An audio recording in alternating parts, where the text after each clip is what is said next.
Alright, in this video we will see how to solve time value of money related problems using Texas BA2 Plus financial calculator when you have a different compounding frequencies.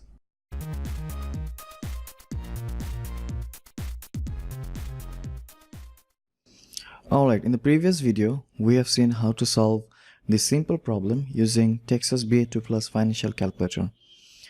In that problem, we had deposited $1,000 in some savings account, and after 10 years we tried to figure out what would be the future value, and we had an interest rate of 5%. It was an annual compounding interest rate, and for that we have given these values, and the result we have got was 1,629.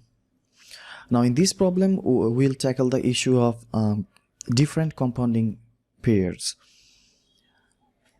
So instead of annual compounding, what if this was given as monthly compounding or quarterly compounding? Then how would you solve this problem? So let's change the problem. Let's say it was given as quarterly compounding, but it was 5% annual interest. This means that your interest rate is 5%, annual interest rate is 5%, but it will be compounded 4 times in a year. Let's formalize this. Let's say C is equal to 4. This C means the frequency of compounding per year. Now to solve this using the calculator, you don't need to change this value or this one.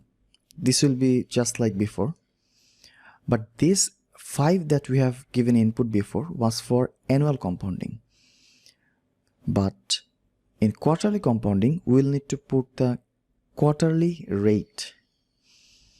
To do this, you'll divide 5 by the compounding frequency, which is 5 divided by 4. That results in 1.25. So let's put this here.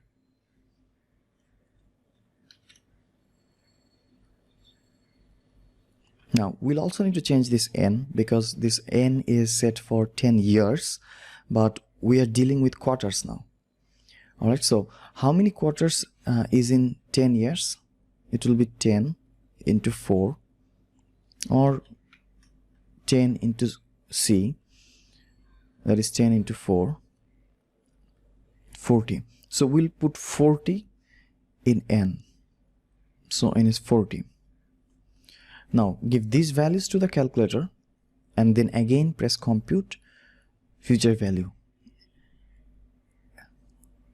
So let's see what is the result. So n is 40, interest rate is 1.25, present value is again 1000, negative, payment is 0, so the future value is 1644. So as you can see, the future value is larger now. It makes sense since our compounding rate was higher than before. Now let's try to do another thing. Let's say future value were given, n was also given, this was also given, and we knew that payment is 0. Then how would you calculate this interest rate? To do this, let's switch to a new screen. Alright, now in this problem we'll see how to solve for the interest rate. So as before, you have deposited $1,000 in some savings account, and the bank gives you a interest rate of X that is compounded quarterly, and you receive $1,644 after 10 years. Then what is X, or the interest rate? To solve this, input 1000 negative as your present value. Then we know that the payment is 0 again, so input 0 there, and the future value is 1644. It's a positive cash flow. And then in n, you don't give the input of 10. Rather, you multiply 10 with the compounding frequency. Here the compounding frequency is 4 because it is compounded quarterly, so 4 times in a year.